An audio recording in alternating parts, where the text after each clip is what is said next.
ओम शांति। 13 नवंबर 2024 की ईश्वरीय महावाक्य। पहले एक नज़र मुरली के मुख्य पॉइंट पर। बाबा ने कहा, सभी पतितों को पावन बनाने वाला एक ही बाप है। यह है ही पतित विकारी रावण की दुनिया। रावण का अर्थ ही है 5 विकार स्त्री में, 5 विकार पुरुष में। हम सब भाई भाई है। हमारा बाप भी एक है। हम सब सोल्स का वह है सुप्रीम सोल। उनको फादर कहा जाता है। यह पक्का बुद्धि में बिठाओ तो सर्वव्यापी आदि का कीचड़ पट्टी निकल जाए। पहले तो यह निश्चय बिठाना है कि हम आत्मा है, परमात्मा नहीं है। न हमारे में परमात्मा व्यापक है, सभी में आत्मा व्यापक है। आत्मा शरीर के आधार से पाठ बजाती है, यह पक्का कराओ। और फिर बाबा ने कहा, आत्मा में ही सब संस्कार है। पास्ट के कर्म व विकर्म का संस्कार आत्मा ले आती है। जहाँ कर्म अकर्म हो जाते हैं उनको ही सतगुरु कहा जाता है। और यहाँ फिर यह कर्म विकर्म ही होते हैं जिसको कलयुग कहा जाता है। पहले भारत 24 कैरेट पक्की सोने की चिड़िया था, अर्थात सतो प्रधान नई दुनिया थी। फिर अब तमो प्रधान है। पहले प्योर सोना है। नई दुनिया पवित्र, पुरानी दुनिया अपवित्र। खाद पड़ती जाती है। गीता में भी है, देह सहित देह के सब धर्म छोड़ अपने को आत्मा समझो। वापिस अपने घर जरूर जाना है।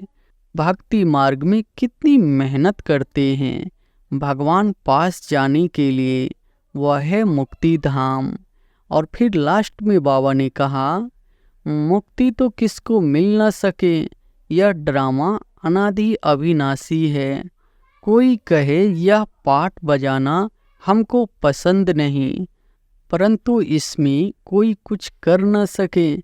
यह अनादि ड्रामा बना हुआ है।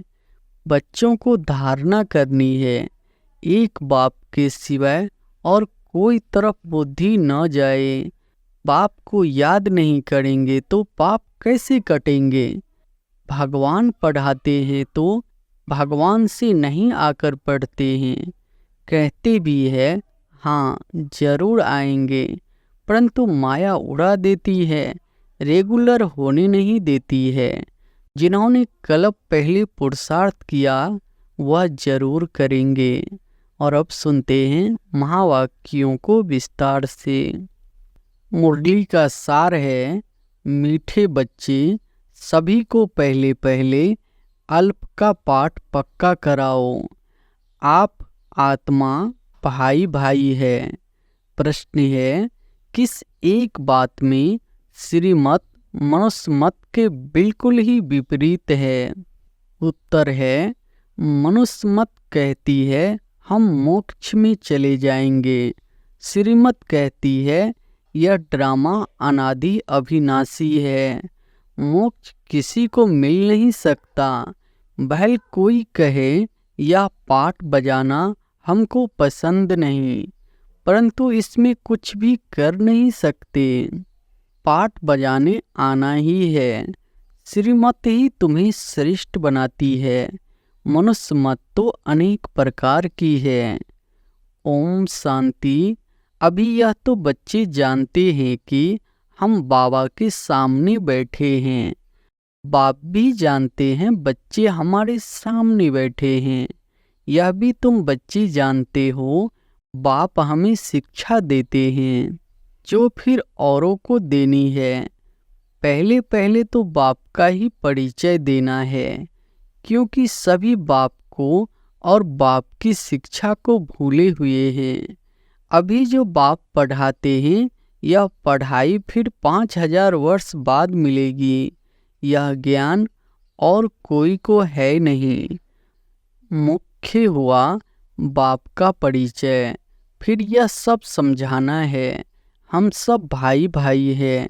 सारी दुनिया को जो भी सभी आत्माएं हैं सब आपस में भाई भाई है। सभी अपना मिला हुआ पार्ट इस शरीर द्वारा बजाते हैं। अभी तो बाप आए हैं नई दुनिया में ले जाने के लिए, जिसको स्वर्ग कहा जाता है। परंतु अभी हम सब भाई पतित हैं, एक भी पावन नहीं। सभी पतितों को पावन बनाने वाला एक ही बाप है। यह है ही पतित विकारी रावण की दुनिया। रावण का अर्थ ही है 5 विकार स्त्री में, 5 विकार पुरुष में। बाप बहुत सिंपल रीति समझाते हैं, तुम भी ऐसे समझा सकते हो। तो पहले पहले यह समझाओ कि हम आत्माओं का वह बाप है। सभी ब्रदर्स है, पूछो यह ठीक है? लिखो हम सब भाई भाई है, हमारा बाप भी एक है। हम सब सोल्स का वह है सुप्रीम सोल, उनको फादर कहा जाता है। यह पक्का बुद्धि में बिठाओ तो सर्वव्यापी आदि की किचरा पट्टी निकल जाए। अल्प पहले पढ़ाना है, बोलो या पहले अच्छी रीति बैठ लिखो। आगे सर्वव्यापी कहता था, अब समझाता हूँ सर्वव्यापी नहीं है। हम सब भाई भाई है। सब आत्माएं कहती है गॉड फादर, परम पिता परमात्मा, अल्लाह। पहले तो यह निश्चय बिठाना है कि हम आत्मा है, परमात्मा नहीं है। न हमारे में परमात्मा व्यापक है, सभी में आत्मा व्यापक है। आत्मा शरीर के आधार से पाठ बजाती है, यह पक्का कराओ। अच्छा, फिर वह बाप सृष्टि चक्र के आदि मध्य अंत का ज्ञान सुनाते हैं। बाप ही टीचर के रूप में बैठ समझाते हैं। लाखों वर्ष की तो बात नहीं, यह चक्र अनादि बना बनाया है। इक्वल कैसे है इसको जानना पड़े। सतयुग त्रेता पास्ट हुआ, नोट करो। उनको कहा जाता है स्वर्ग और सेमी स्वर्ग। वहाँ देवी देवताओं का राज्य चलता है। सतयुग में है 16 कला, त्रेता में है 14 कला। सतयुग का प्रभाव बहुत भारी है, नाम ही है स्वर्ग, हेवन। नई दुनिया सतयुग को कहा जाता है, उसकी ही महिमा करनी है। नई दुनिया है ही एक आदि सनातन देवी देवता धर्म। चित्र भी तुम्हारे पास है निश्चय कराने के लिए। यह सृष्टि का चक्र फिरता रहता है। इस कल्प की आयु ही 5000 वर्ष है। अब सूर्यवंशी चंद्रवंशी तो बुद्धि में बैठा।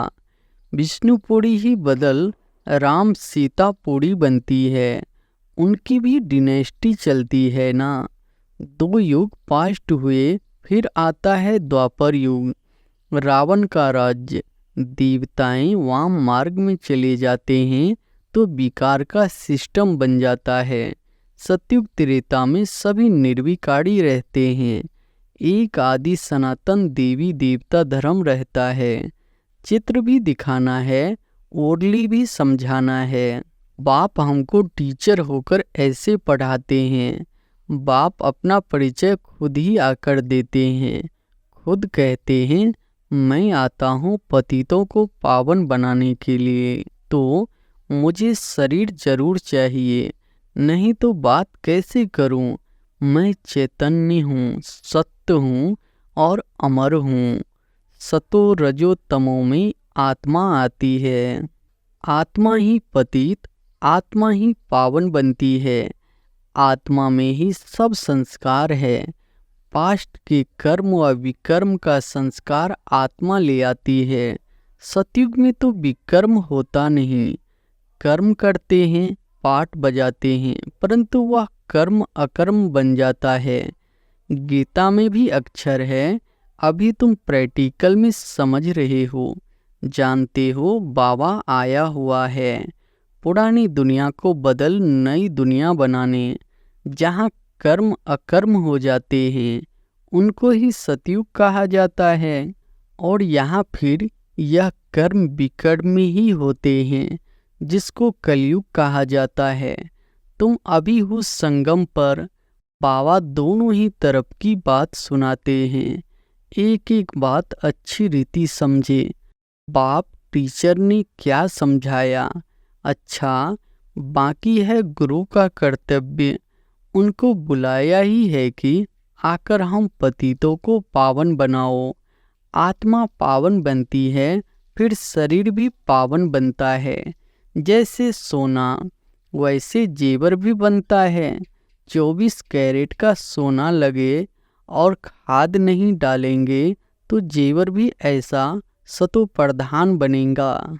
अलाई डालने से फिर तमो प्रधान बन पड़ता है, क्योंकि खाद पड़ती है ना। पहले भारत 24 कैरेट पक्के सोने की चिड़िया था, अर्थात सतो प्रधान नई दुनिया थी। फिर अब तमो प्रधान है। पहले प्योर सोना है, नई दुनिया पवित्र, पुरानी दुनिया अपवित्र। खाद पड़ती जाती है, यह बाप ही समझाते हैं, और कोई मनुष्य गुरु लोग नहीं जानते। बुलाते हैं आकर पावन बनाओ। सतगुरु का काम है वानप्रस्थ अवस्था में मनुष्यों को गृहस्थ से किनारा कराना। तो यह सारी नॉलेज ड्रामा प्लान अनुसार बाप ही आकर देते हैं। वह है मनुष्य सृष्टि का बीज रूप। वही सारे वृक्ष की नॉलेज समझाते हैं। शिव बाबा का नाम सदैव शिव ही है। बाकी आत्माएं सब आती है पाठ बजाने, तो भिन्न भिन्न नाम धराती है। बाप को बुलाते हैं, परंतु उन्हें जानते नहीं। वह कैसे भाग्यशाली रथ में आते हैं। तुमको पावन दुनिया में ले जाने तो बाप समझाते हैं, मैं उनके तन में आता हूँ जो बहुत जन्मों के अंत में है। पूरा 84 जन्म लेते हैं। राजाओं का राजा बनाने के लिए इस भाग्यशाली रथ में प्रवेश करना होता है। पहले नंबर में है श्री कृष्ण, वह है नई दुनिया का मालिक। फिर वही नीचे उतरते हैं सूर्यवंशी, चंद्रवंशी, फिर वैश्य, शूद्रवंशी, फिर ब्रह्मावंशी बनते हैं। गोल्डन से सिल्वर, फिर तुम आयरन से गोल्डन बन रहे हो। बाप कहते हैं, मुझ एक अपने बाप को याद करो जिसमें मैंने प्रवेश किया है। इनकी आत्मा में तो जरा भी यह नॉलेज नहीं थी। इनमें प्रवेश करता हूँ, इसलिए इनको भाग्यशाली रथ कहा जाता है। खुद कहते हैं, मैं इनके बहुत जन्मों के अंत में आता हूँ। गीता में अक्षर एक्यूरेट है। गीता को ही सर्वशास्त्रमयी शिरोमणि कहा जाता है। इस संगम युग पर ही बाप आकर ब्राह्मण कुल और देवी देवता कुल की स्थापना करते हैं। औरों का तो सबको मालूम है ही, इनका कोई को पता नहीं है। बहुत जन्मों के अंत में अर्थात संगम युग पर ही बाप आते हैं। बाप कहते हैं, मैं बीज रूप हूँ। श्री कृष्ण तो है ही सतयुग का रहवासी। उनको दूसरी जगह तो कोई देख न सके। पुनर्जन्म में तो नाम रूप देश काल सब बदल जाता है। पहले छोटा बच्चा सुंदर होता है, फिर बड़ा होता है, फिर वह शरीर छोड़ दूसरा छोटा लेता है। यह बना बनाया खेल है। ड्रामा के अंदर फिक्स है। दूसरे शरीर में तो उनको श्री कृष्ण नहीं कहेंगे। उस दूसरे शरीर पर नाम आदि फिर दूसरा पड़ेगा। समय, फीचर्स, तिथि, तारीख आदि सब बदल जाता है। वर्ल्ड की हिस्ट्री, ज्योग्राफी हूबहू रिपीट कहा जाता है। तो यह ड्रामा रिपीट होता रहता है। सतो, रजो, तमो में आना ही है। सृष्टि का नाम, युग का नाम सब बदलते जाते हैं। अभी यह है संगम युग। मैं आता ही हूँ संगम पर।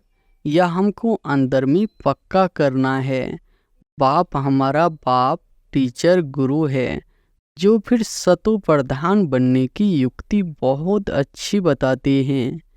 गीता में भी है, देह सहित देह की सब धर्म छोड़ अपने को आत्मा समझो।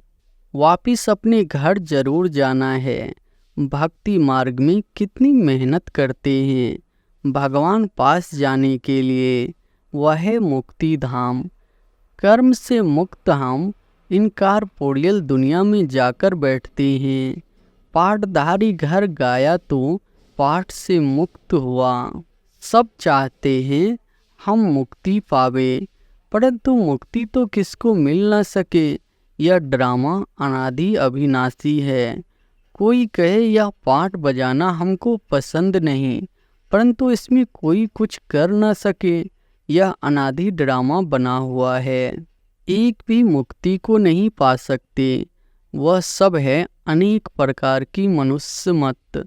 यह है श्रीमत श्रेष्ठ बनाने लिए। मनुष्य को श्रेष्ठ नहीं कहेंगे, देवताओं को श्रेष्ठ कहा जाता है। उन्हों के आगे सब नमन करते हैं तो वह श्रेष्ठ ठहरे ना। परंतु यह भी किसको पता नहीं है। अभी तुम समझते हो कि 84 जन्म तो लेना ही है।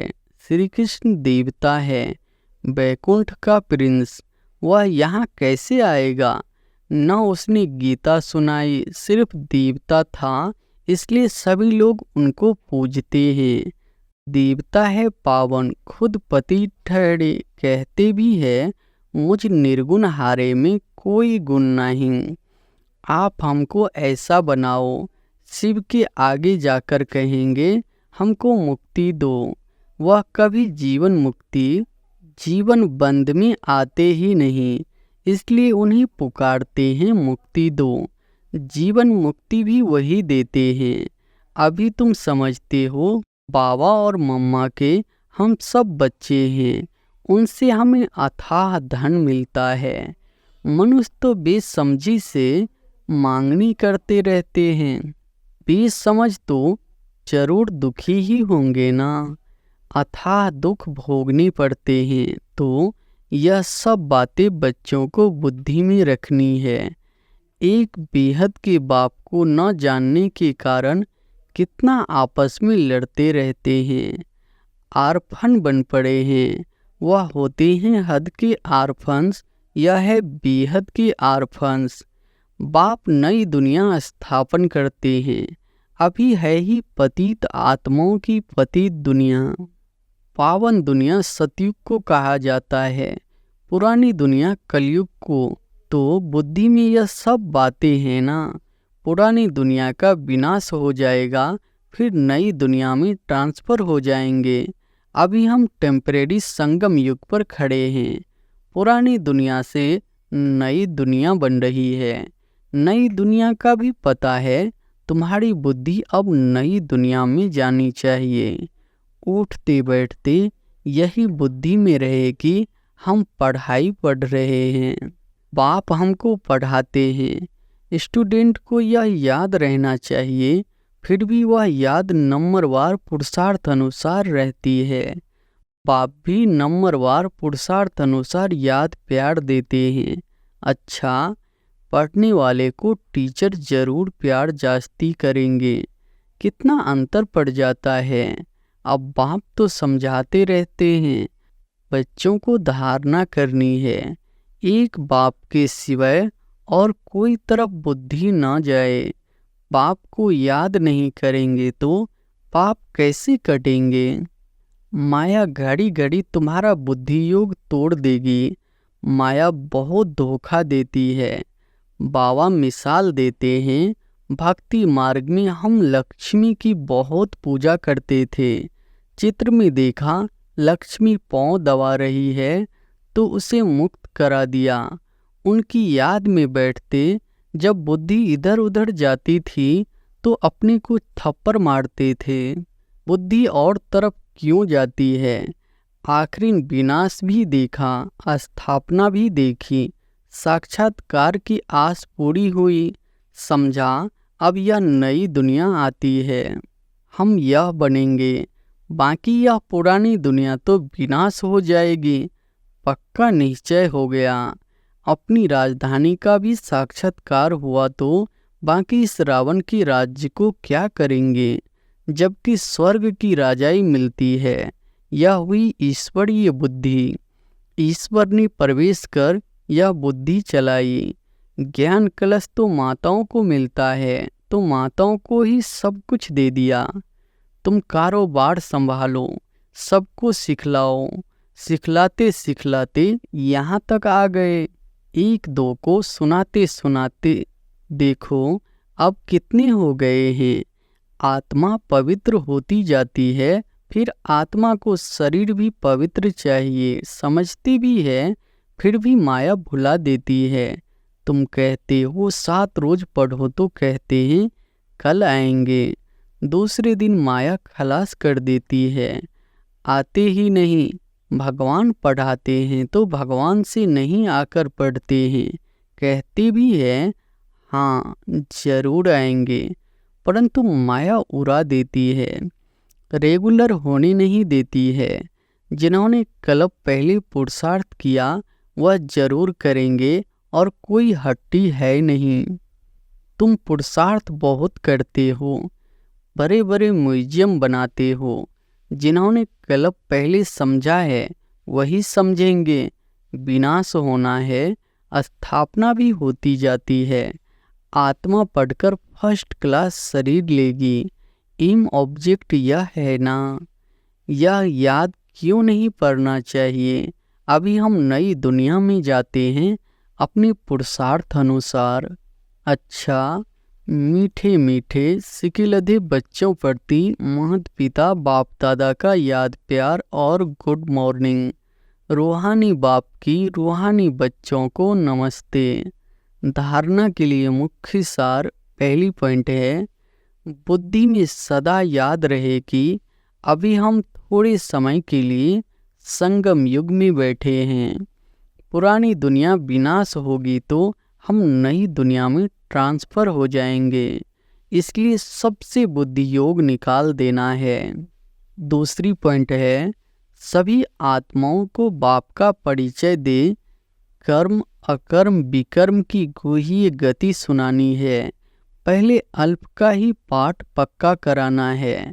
वरदान है, श्रेष्ठ प्राप्तियों के प्रत्यक्ष फल द्वारा सदा खुशहाल रहने वाले एवर हेल्दी भव।